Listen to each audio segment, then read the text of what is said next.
All right. So the first question I would like to start off with our interview is, what inspired you to start the blue eye, brown eye exercise? Desperation.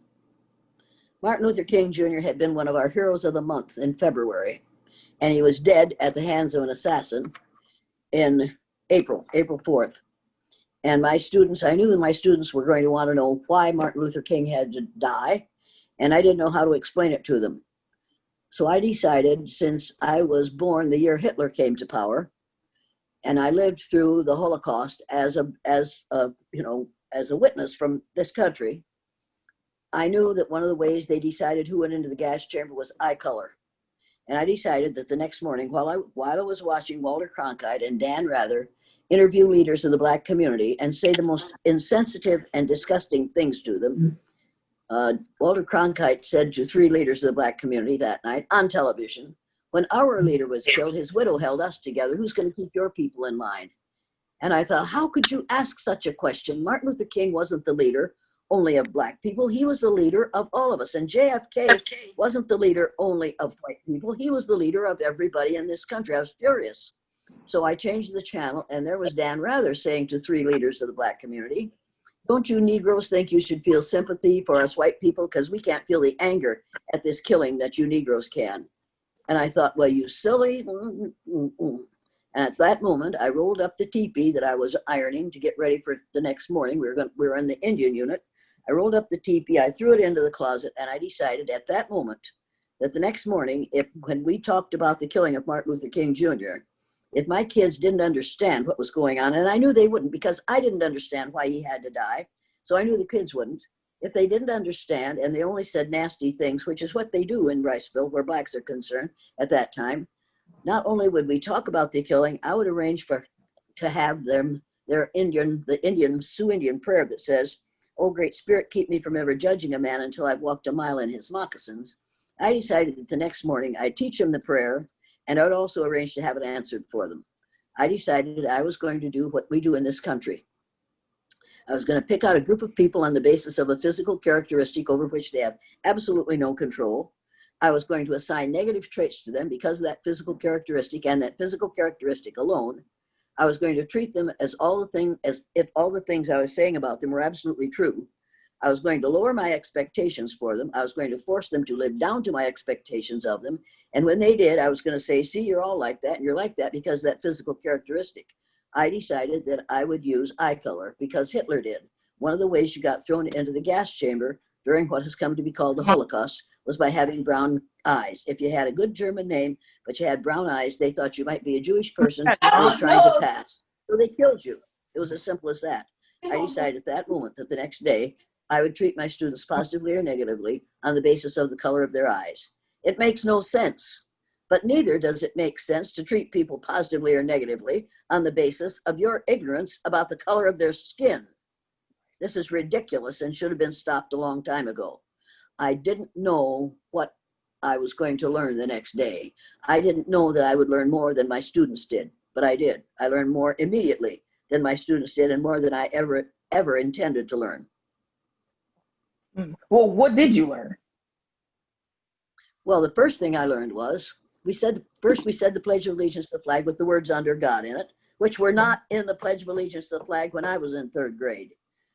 Ike Eisenhower, Dwight Eisenhower, we call Ike, but President Eisenhower put the words "under God" in the pledge after members of the Knights of Columbus lobbied their congressmen to get the words "under God" inserted into the pledge, thereby making it into a little prayer that every child has to stand up in the morning, put his or her hand over their heart, and say the Pledge of Allegiance to the flag with the words "under God" in it.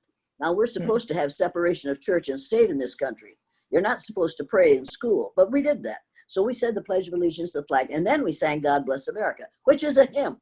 But I figured it was a good song to sing. If you're going to say a prayer before school starts, you might as well sing a hymn before school starts. So we did, and it was fun. And then we started to talk about the killing of Martin Luther King Jr.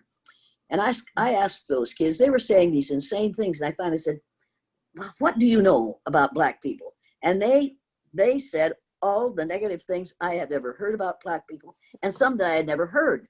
And I said, how do you kids know these things are true? And they said, because my dad said so. And I thought, there it is. There it is. These kids have never been in the presence of a black person, but they know all of these things are true because their dad said so. And I said to them, do you kids have any idea how it would feel to be something other than white in this country? No. Would you like to know? Yeah. I said, would you like to do something today that will help you know that? Yeah. It was like we've already gotten out of spelling and handwriting. Keep this broad talk and we don't have to learn anything all day long. Kids do that all the time at the high school level because the coaches are usually the social studies teachers. So all the kids have to do is ask the coach a question about last night's ball game, and then they can talk about athletics the whole period, and no learning gets done. So I said, okay, today we're going to judge people by the color of their eyes. And since I'm blue-eyed, and most of the students in this room are blue-eyed people are going to be on the bottom the first day. And somebody said, what do you mean? I said, I mean blue-eyed people aren't as smart as brown-eyed people. They aren't as clean as brown-eyed people. Aren't as civilized as brown-eyed people. I said to that group, you give blue-eyed people something nice, and what do they do with it? And they said, they tear it up. I said, how do you know that? They said, look at what she does. She's blue-eyed. She always does this and this and this. And at that point, little Debbie sitting in the front row looked up at me out of her brown eyes and said, how come you're the teacher here if you got them blue eyes? How come you're the teacher if you got them blue eyes? And I thought, there it is. There it is. I told her that she is superior to me because of the color of her eyes. And she believes it, and she knows how to act like a racist.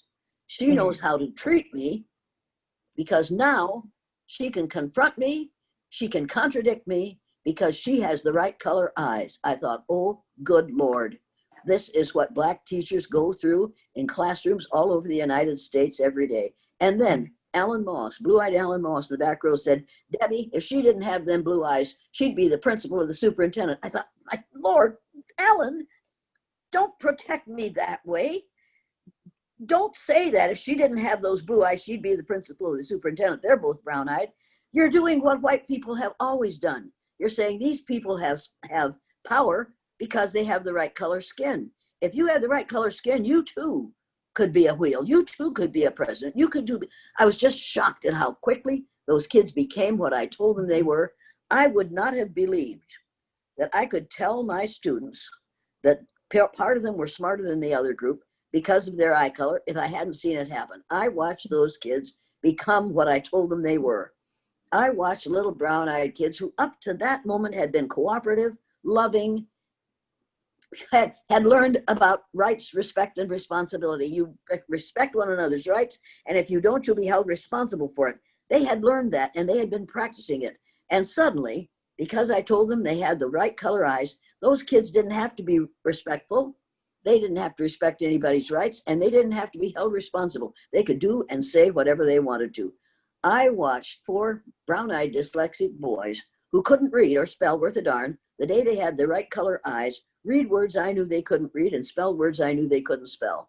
And at the end of the day, Billy Thompson, brown-eyed Billy Thompson, came up to my desk and said, Mrs. Elliott, where's my spelling paper? I said, what do you want it for, Billy? He said, I want to take it home and show it to my mother. She thinks I can't spell, and I can. And he was crying, and I was crying, because he learned on April 5th of his 3rd grade year that he could spell because he had the right color eyes. He should have known that long before April 5th. But I had listened to the things that his previous teachers said about him in the teacher's lounge in the Riceville Community Elementary School.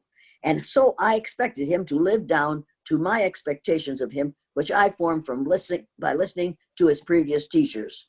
I learned a whole lot in that instant, and I learned a whole lot when Debbie attacked me. And then later in the day, before we went home, right after lunch, the lunch was something interesting. I went down to the teacher's lounge at lunch because I wanted to talk to the other 2 3rd grade teachers. I wanted to tell them what was happening in my classroom. I wanted some support. I walked into the teacher's lounge. There were 8 or 10 teachers in there, including the other 2 3rd grade teachers. I told them what was happening in my classroom the day after Martin Luther King Jr. was shot. When I had finished, the younger of the other 2 3rd grade teachers, who was about probably 52 at the time, said, I don't know how you have time for all that extra stuff. It's all I can do to teach reading, writing, and arithmetic. Well, she hadn't taught reading, writing, and arithmetic yet, as far as I could see. She might as well have done the extra stuff. The other one said, over 62 years old and had been molding young minds in that community for years. She said to me, I don't know why you're doing that. I thought it was about time somebody shot that son of a bitch. And nobody frowned, and nobody gasped, and nobody said, Helen, do you realize what you've just done? And nobody said, judge not that ye be not judged. And nobody said, God is love. And nobody said, insomuch as ye have done it unto one of these, my brethren, so have ye done it unto me. every one of those teachers either smiled or laughed and nodded because she had expressed their feelings perfectly. And as the most senior member of the group, she had the most right to do so. At that moment, I decided that no child of any age, no person of any age, will ever leave my presence with those attitudes unchallenged. You make a racist remark in my presence, and I'll nail you for it. And I'll nail you immediately. I won't wait and take you out in the hall and tell you gently, you know, what you just said is really unacceptable. You make a racist remark to me in public, if there's anybody else around or if there's nobody else around, and I'll say, wait just a minute. And now when some liberal white female comes up to me and says, I'm colorblind, I don't see color, I don't say, oh, isn't that wonderful? No, I say, I knew you were colorblind because before you said so. Because if you weren't colorblind, you wouldn't wear that shirt with those pants. And then she gets upset and says, you don't understand what I'm saying. And I say, I understand exactly what you're saying. You don't see color? What color are your pants? Well, that's different. No, it's no different. It's no different. What you're saying to me is, in order for you to relate to a person of color, you have to pretend that that person isn't that color. You have to pretend you don't see color.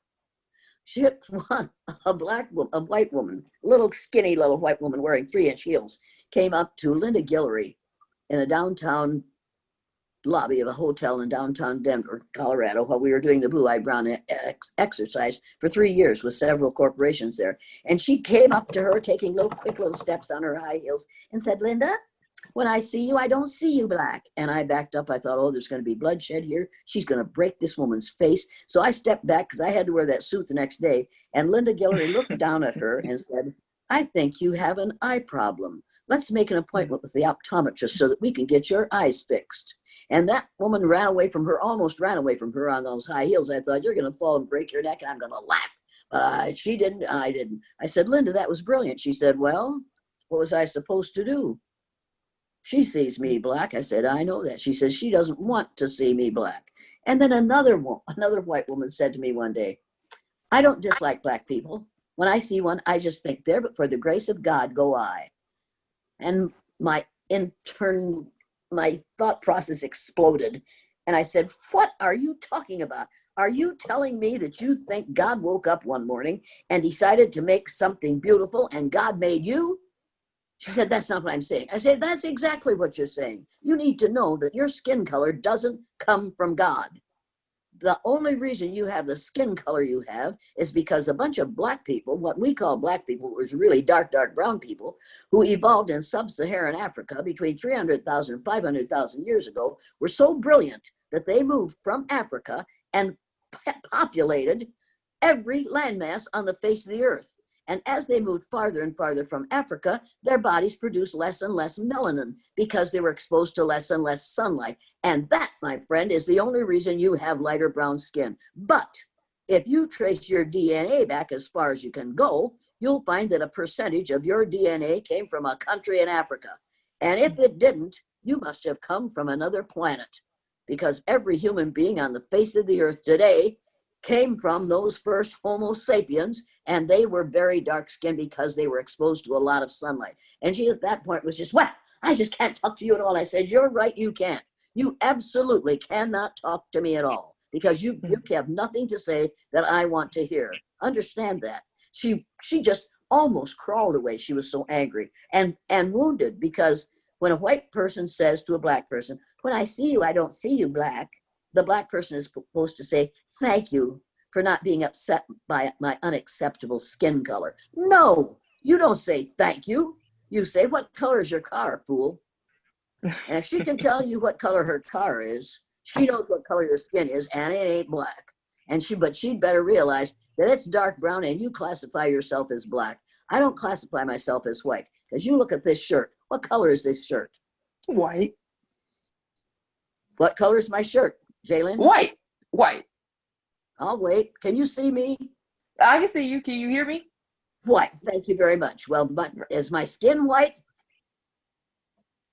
My skin isn't white, people, so let's get over it. There are no white people on Earth unless you are an albino and your body doesn't produce enough melanin. Then you are a lighter skinned person, but you still aren't totally white. So let's get over that, shall we? Let's realize that this all thing started with the Spanish Inquisition, when Torquemada and company were trying to convert everybody to Catholicism. So they went around killing people that weren't Catholics. But they realized shortly that many of those people they were killing were Christians.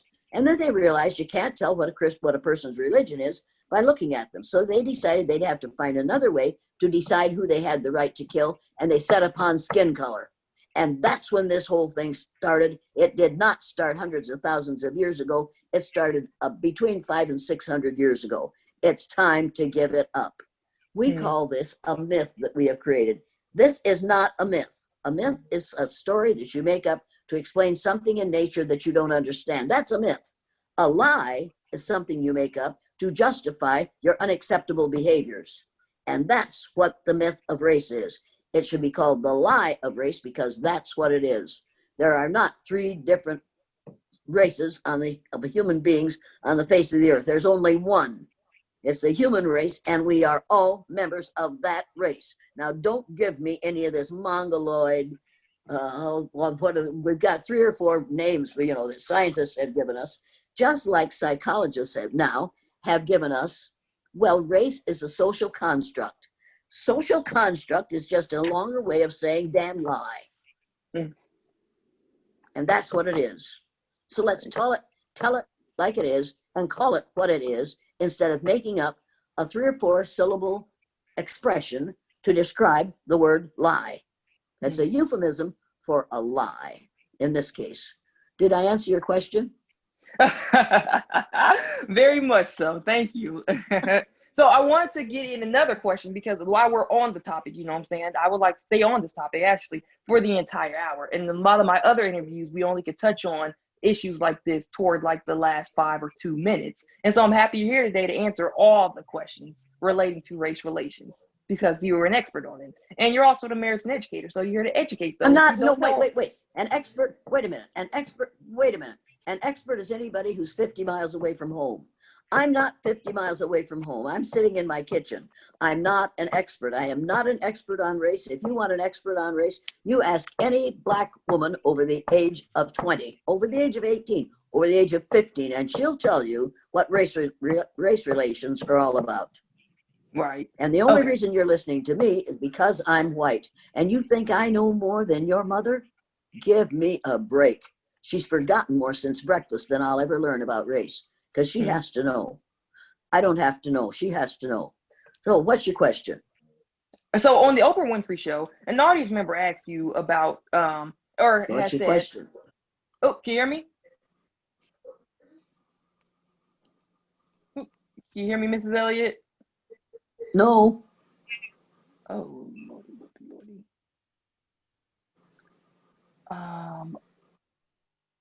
Okay. So, can we tap the audio part of your iPhone or of your iPad and hit the speaker portion of the iPhone? Oh, are you wearing your iPad? Telephone? Wait, can you hear me now? I was talking on my iPad. I can't hear you. Do you want to call me on the telephone and ask me on the telephone and I'll answer? Oh, wait. Can you hear me? Can you hear me? Okay. I can hear you right now. Oh, you can hear me now? Yep. Okay, great. So on the Oprah Winfrey Show back in 1992, an audience member had said something along the lines of, in America, we should be able to be tolerant. How did you respond? We should be able to be tolerant. Is that what she said? Yeah. Is that what she said? Yeah, she said that we should be able to tolerate people? Yes. Well, you see, I have a problem. Go on. I have a problem with people saying we should tolerate others. In the dictionary definition of tolerate is accept, recognize, and value. But I heard Dick Cheney say, you probably don't remember this, but Dick Cheney was the Vice President of the United States. And somebody in an interview asked him, how do you feel about the fact that your daughter is a lesbian? And he said, I can tolerate homosexuals. And I thought, damn you, Dick. I don't want to be tolerated. In in that situation, I think he was saying, I can put up with my daughter. I don't want to be put up with. If you're going to use the word tolerate, you better realize that it means recognize, appreciate, and value, and not put up with. But you see, we tolerate zits when we're young and hot flashes when we're old, and the flu in between. We tolerate ugly things that are going to go away. We do not tolerate people. If you're going to say you tolerate somebody, you can say, I can recognize, I can value, and I can appreciate people of all kinds. But when you use the word tolerate, many people take it to mean put up with. Just as in this country right now, we have Black Lives Matter. And so white people, when you need to understand that when white people hear Black Lives Matter, what they hear is only Black Lives Matter. And you know, they've said, well, what about, can't you say all lives matter? Why are you just saying Black Lives Matter? Don't our lives matter too? Because they want to take it badly. They want to use it as a weapon. They've weaponized the statement Black Lives Matter. Now, Black people could fix that if they would simply put a comma at the end of that and the word too. So it's Black Lives Matter too. Then you have de-weaponized it. Then white people can't use it against you. Now, I'm not telling Black people what to do. I'm not telling my dark-skinned cousins what to do. But I'm telling you, you don't know enough about white people if you say Black Lives Matter and then expect them not to weaponize it. We will weaponize it if we can, because we do not want to be thought wrong. We'll do anything to avoid being accused of making a mistake. And we will not accept guilt or responsibility. We are not responsible for anything that happens in this country. You can't find, at least I can't find, many people who voted for our president. Nobody wants to admit that. But somebody put him where he is. And somebody had better step up and say, I did it once, but I'll never do it again. Here's hoping. So another question from the Oprah Winfrey Show. Here's hoping. Yeah, well, hope is a wonderful thing. What? Go ahead. Another question a person from, or a response that somebody on the Oprah Winfrey Show gave you was that America is like the melting pot of the world. How do you respond to those who believe that America is a melting pot? And what is wrong with that phrase? We don't want a melting pot. The person who said that doesn't know what a melting pot is. A melting pot is a cauldron with heat under it, and you put all these different metals into that thing and melt them all down. So at the end of the period of melting, you take it out and everything is the same color, the same texture, the same, is made of the same stuff. All that stuff that you put in there melts down and assumes the color of the pot, the stuff in the pot. We don't want a melting pot. We want either a stir fry. A stir fry is okay, because in a stir fry, you put all these different elements together, but you want them to maintain their identity. You add a little heat, but they maintain their identity, and then you serve it over rice, which makes it all right because that's something white in the dish. But you need to realize that we have never wanted this country to be a melting pot. It is not a melting pot. You ought not to have to lose your identity in order to be an American. You ought to be able to keep your identity and still be a citizen of the United States of America. And that's another thing. We ought to realize that when we white folks, we citizens of this country, say America, we think that America is just the 48 contiguous states, Alaska, Hawaii, and the islands off the southeastern coast of the United States. That's not all there is to America. America is every country from the very northern tip of Canada to the very southern tip of South America. Every person who is a citizen of any one of those lands is an American. So let's stop saying we Americans. And if you're going to say Americans, then you realize that all those little kids that are in cages on the southern border of the United States, and they are there because we have a president who says, we don't want those brown-skinned people coming in here because brown-skinned people reproduce too rapidly. What he is trying to do is put off the time when white people will be a numerical minority in the United States of America.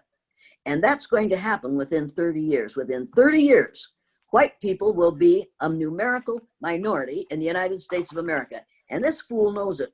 So we will put up walls to keep those brown skin. And he has said out front Brown-skinned people reproduce too rapidly. He's aware of the statistics that say within 30 years, white people will be a numerical minority. He's trying to keep that from happening. One way he's trying to keep it from happening is changing our immigration laws. Another way he's trying to keep it from happening is by preventing abortions of white women. In 1987, a man named Ben Wattenberg wrote a book entitled The Birth Dearth, Birthdearth, which means too few babies. And in the first paragraph of that book, he says, the main problem confronting the United States today is there aren't enough white babies being born in this country. If we don't do something about this and do it soon, white people will become a numerical minority, and this will no longer be a white man's land. Right. I was infuriated when I read it, but I thought I'll read this damn book. It's the last thing I ever do. So I read the rest of it. In the next paragraph, he says, there are 3 things we can do to solve this problem. Number 1, we could pay women to have babies as they have been doing in Western European nations for years. Then he says, and these are his words, not mine, unfortunately, we would have to pay women of all colors to have babies, so we don't want to do that. Those are his words. I don't make this up. He says the second thing we could do is increase the number of legal immigrants allowed into this country. Then he says again, unfortunately, the majority of those wanting to come to this country today are people of color, so we don't want to do that. He says the third thing we could do is remember that 60% of the fetuses that are aborted every year are white. If we could keep that 60% alive, that would solve our birth dearth.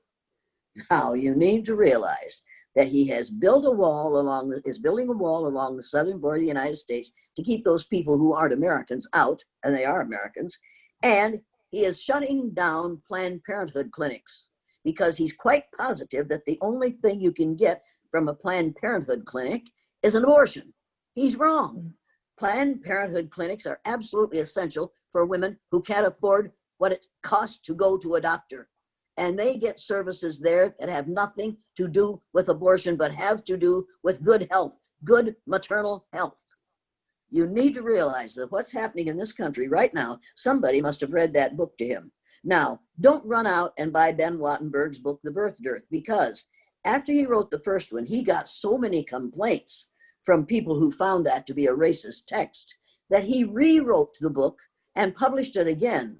And his second publishing is a set of tables and graphs and charts and statistics that prove what he wants to say without saying it out loud.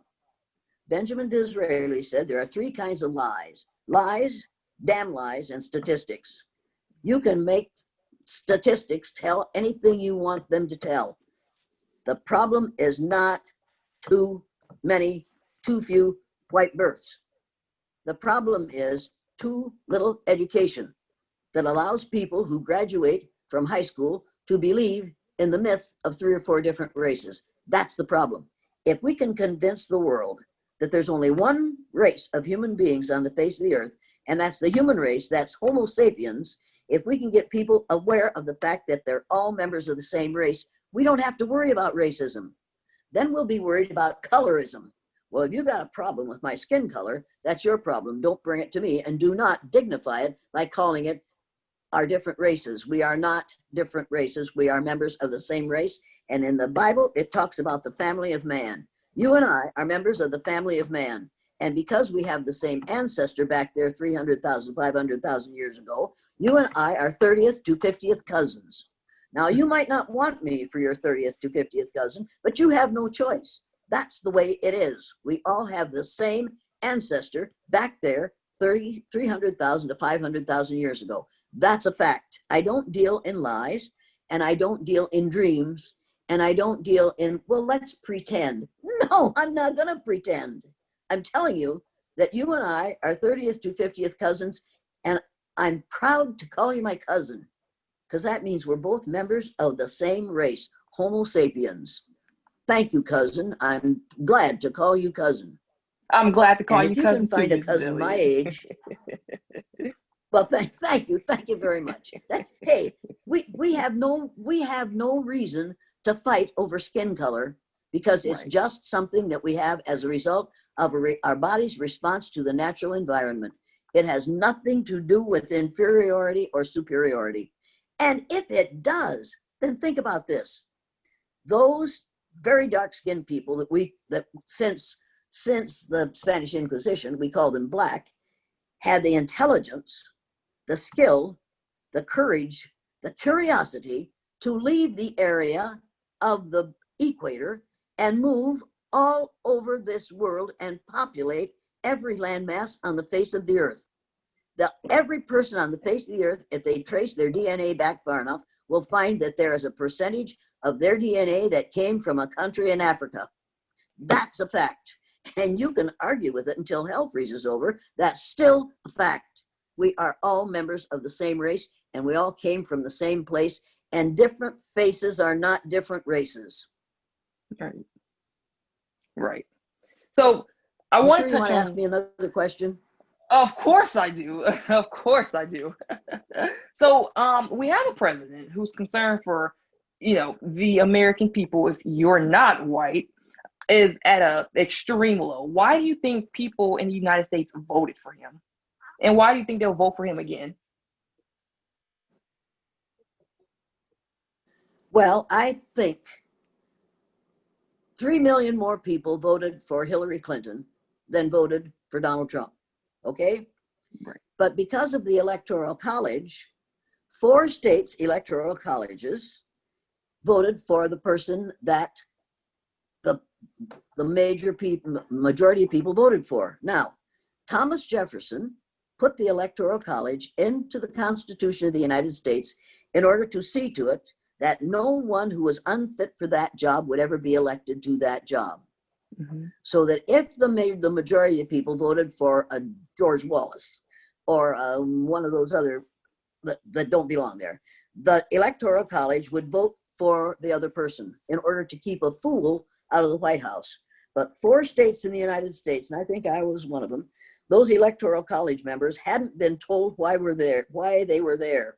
And they could have done the right thing, which would have been to vote for the person who was more likely to be fit to hold that job. The man they voted into power was totally unfit for the job.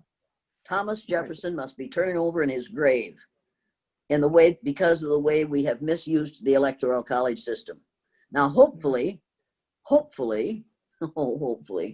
in 50 some days, people will go to the polls and will vote in a person who is eminently qualified to be president of the United States. Now, you may not just adore Joe Biden. Yeah. However, whether or not you adore Joe Biden, if you think that this country can stand 4 more years of the kind of presidency that we have had for the past 3.5 years, you are grossly mistaken. Right now, we are on the verge of losing our democracy. Do you know what he decided this week? What? His latest decision is we will have no more diversity training for people in the federal government. Now think about that. From now on, members of the federal government, not the people who work for the government, are not allowed to learn that there's only one race and that you don't judge people positively or negatively on the basis of your ignorance about their skin color. We are not going to be allowed to teach that anymore to people who work for the federal government. Now, I don't care whether they allow me to teach that to people in the federal government, but every chance I get to teach it to other people, I will. And eventually, if the right thing happens on November 3rd, we can go back to teaching about diversity and the joy of having a diverse population. We can go back to that, but we can't do it until after January 20th. January 22nd, I think, is when he leaves office. After that, we can go back to teaching sanity instead of the insanity that he wants us to teach. Right. Absolutely. So while we're on the topic, can you explain to our audience members who are mostly adults why and how important it is to vote? Mostly what? And why is it important to vote in our country for our adult members who actually can vote? If you can vote and you don't, you will be held responsible for having another 4 years, which will end up with this country no longer a democracy. This man wants an autocracy and he wants to be the leader. You have to realize that. He has proven over and over that he is not qualified for this job. If you don't vote, it is not just the same as voting for this person. By not voting for somebody else, you vote for this person because you don't give that other person enough votes. Hillary Clinton won the last time, but the Electoral College put this fool in position. You can't allow that to happen this time. You just have to flood the polls with votes for whoever runs against this person. Now, it's not because he's probably Neanderthal. I don't have any problem with Neanderthals. Some of my best friends are Neanderthals, but they're different from the rest of them. This one is a classic Neanderthal. But that's not the problem. The problem is that he isn't qualified to be president of the United States. He hasn't, when I was a kid, we learned that George Washington never told a lie. In the future, kids who study the history of this country will learn that Donald Trump never told the truth. And now he's lying about the lies he's told. And you have to realize that that is not the way the leader of a nation works unless he lives in Russia. And this is exactly the kind of thing. And you see, I thought 2.5 years ago, I thought, good Lord, this is like Hitler. No, it's my imagination. I'm hysterical here. Can't be. So then I read this book, which everyone has to get and read this week. When at times the mob is swayed. When at times the mob is swayed, by Bert Newborn. You read this book and you find out in this book that according to Donald Trump's second wife, Donald Trump, as a younger person, had a locked drawer in his bedside table in which he had the book, The Writings of Adolf Hitler. And when you read this book, you will read how exactly like what Hitler did, Donald Trump is doing right now and has been doing for 3.5 years. I'm not making this up and I'm not lying about this. This is what is happening. I am seeing happen in this country what we watched happen in Germany and in Europe from 1933 till 1945. I was born in 1933. That was the year that Franklin Roosevelt and Adolf Hitler came to power in their respective countries. I watched this from the age of zip to the age of 12. I watched the same thing happen that is described in this book about Hitler. You have to realize that this man is an authoritarian to the nth degree, and it's going to be his way or no way. That's what he's all about. If you think I'm lying, get the book. Just get the book. When at times the mob is swayed, read it, and then call me and tell me whether you think I'm right. Right, absolutely. And that's why you have to vote. That's why everybody has to vote for anybody other than Donald Trump. And I think Bernie is still running, which is such a conceited, foolish thing to do. If he really cared about this country, he would vote in such a way that those votes wouldn't be split 3 ways, but just 2. And if he had done that the last time, we might very well not have had to deal with this nonsense. You're absolutely right. Because what we're dealing with is nonsense, except that it's really ugly nonsense. Go on. So we constantly see the Trump administration get questions directly, specifically asking about, your opinion on Black Lives Matter and do you agree with it? Almost every time their answer is either beating around the bush or no answer at all. Why do you think Trump supporters cannot answer the simple question of, do you believe that Black lives matter? Because the word black is in it. Hmm. That's why they don't believe that Black lives matter. They don't see blacks as fully human. They don't treat them as if they're fully human. You cannot say that we treat blacks as human beings when you watch the film of the cops, the policeman, one with his knee on the black man's neck, and the other 3 holding his legs down while they allow him to die. You cannot say that they treated him like a human being. When you see the picture of the man who went to sleep in the, was it Wendy's drive-in driveway? Mm-hmm. And they were they visited with him, and then they decided to take him downtown, and he didn't want to go downtown because he knew that he might not get to the city hall. So he fought them, and they tried to take him down, and that one black man overpowered those 2 white policemen and got the taser away from one of them and started to run away. Now, instead of turning that taser on those 2 men and immobilizing them, which if it had been me, I'd have done. If I wanted to get away, I'd have immobilized them first and then tossed the gun down and run away. But he took it and ran because he didn't want to deal with what would happen if he immobilized them. So the second one got up finally, stood up, and I know what was in his mind. You bum and I'll show you. And he shot him in the back. And then while he was lying there dying, he kicked him. He treated him like an animal and got away with it so far. I want that kind of thing stopped. That says to the whole world, in the United States of America, if you're black, you can expect to be treated like an animal unless the situation is changed. Now, do I have a problem with the police? No. I am very fond of the police and I need the police and we all need the police, but we need to retrain some of the police members so that they know that what they're dealing with are human beings who have been on the earth longer than we fated people have and who are as smart as we think we are, and probably a lot smarter than we actually are. They have had to know more than we've ever had to know. Every black woman with children has to learn more than I have ever had to learn, because she has to learn how to keep them alive in a country that hates them. In this country, when we go to war, we send young black males to fight in the war and perhaps to die. That's in wartime. In peacetime, we make war on young black males. Make no mistake about that. That's what's going on in this country.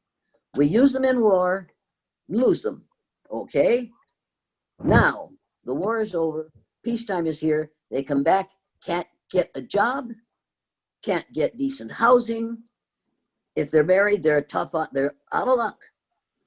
You have to realize that this is a country that so far has shown no regard for people who are other than pale faces.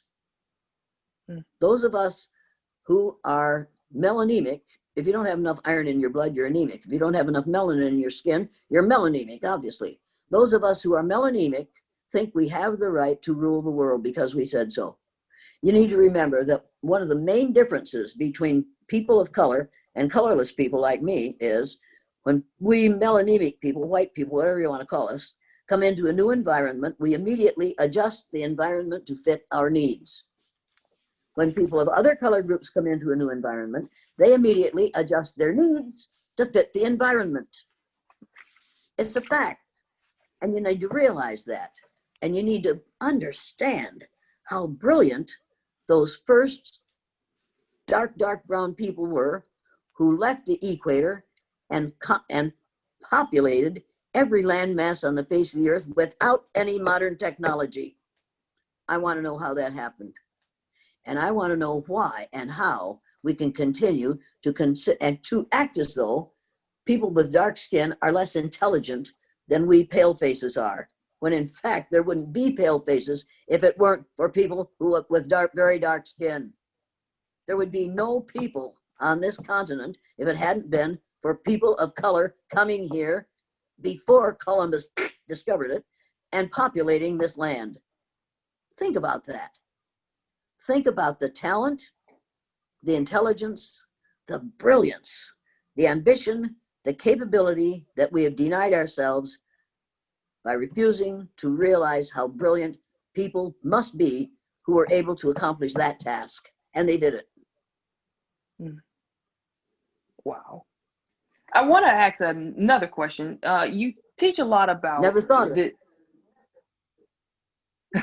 You teach a lot about, the origins of the human race, right? A lot of people I've read in your interviews or seen you talk about how you got death threats, or they even pulled knives and even ran you out of town one time. What motivates you to keep going and keep teaching, educating people? Racism. If you want me to stop, all you have to do is stop the racism. And then I'll go and sit in the living room and knit and embroider and do the things and make apple pies. I make wonderful apple pies. I'll just go back to doing those things. All you have to do is stop acting like a bunch of racist fools. Stop treating people positively or negatively because of your ignorance about skin color. This is all about ignorance. I'm an educator. I'm not a teacher, I'm an educator. The word educator comes from the root duck deuce, which means lead, the prefix e, which means out, the suffix ate, which means the act of, and the suffix ovar, which means one who does. An educator is one who is engaged in the act of leading people out of ignorance.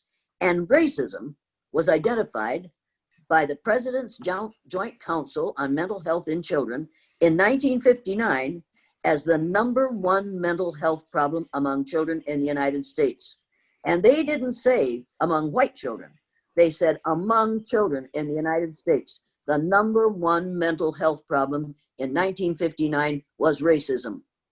And it still is today. If you place your self-image, make it dependent upon the color of your skin, the amount of melanin in your skin, you have a mental problem and you need to get cured of it. You need to be educated.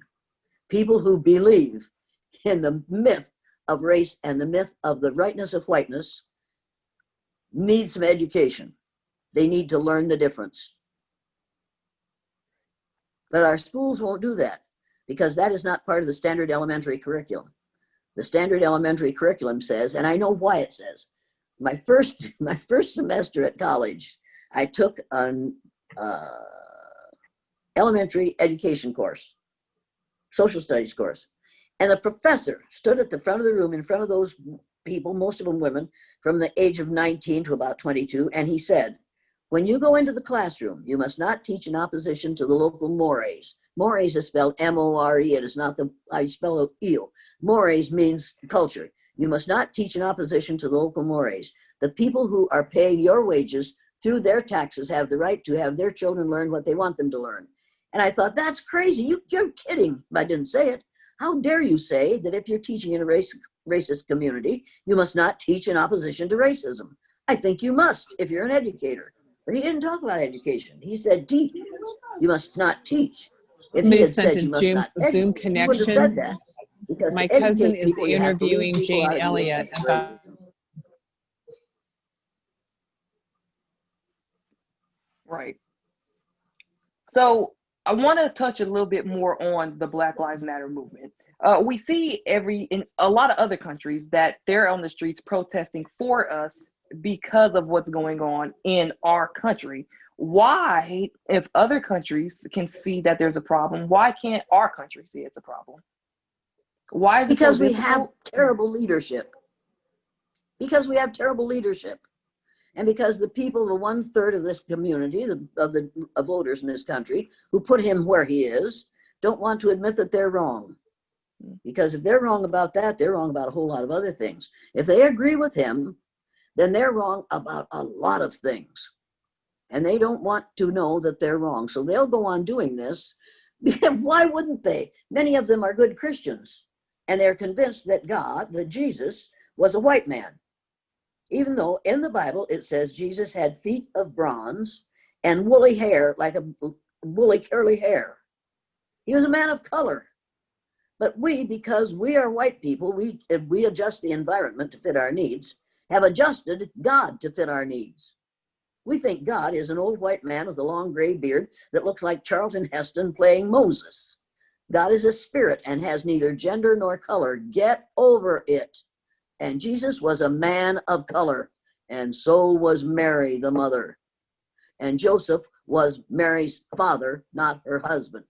And he was taking his unwed daughter to Jerusalem with him when he went to pay his taxes. That was not his wife, that was his daughter. And Jesus was the color of his parent, who was Mary, who was a woman of color. Get over it. And if you can't get over it, then you get one of these masks from a woman who sent it to me. See what that mask says? Get over it.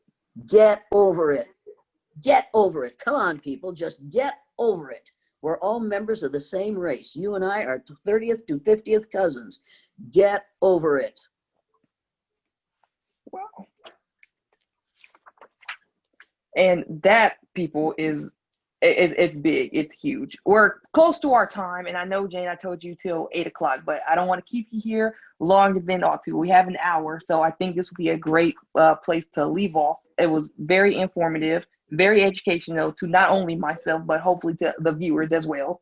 I want to thank you so much for being here. It was an honor to actually listen to you because, you know, you've been everywhere. You've talked everywhere. And to have you here is really huge. And so thank you so much for being here for that. But I think there's something you don't recognize.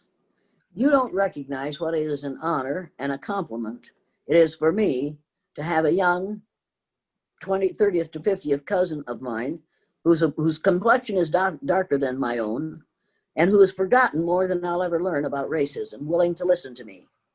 That is a tremendous compliment, and it says something about your tolerance, if you don't mind my saying so. You can put up with this. But I think that means you can recognize it and you can value what is being said here. And that's extremely valuable. And I appreciate that. I appreciate that a lot because I know, and you know, that if I had been a Black woman in that classroom that day and had done that exercise with my white students the day after Martin Luther King Jr. was killed, I would have lost my job and I might have lost my life. I was allowed to get away with it because I'm white. And because of the rightness of whiteness, I was allowed to get away with it. Now, they created a monster there because I'm going to keep on doing it until either they stop these racist behaviors or I die. And I, quite frankly, am not afraid to die. And so if anybody calls, any more people call and say, we're going to get you, I'm going to say, just as I always do, have at it, fool. But you want to stop and think. If you kill me because of what I do to lower the level of racism in this country, you might make a martyr out of me, and then you might have to spend the rest of your lives celebrating Jane Elliott Day once a year. Now, nobody wants to do that. I figured that guarantees me a long, long life. Thank you very much. And a world full of Karens, everybody. Please understand that we need more Janes in our planet. I feel like the United States needs Jane Elliott, like Batman needs Gotham, or vice versa, however you want to say it. So thank you for being here, Jane. I'm going to go ahead and end our show, and I will be talking to you later. Thank you so much for being here. You're most welcome. Thank you for having me.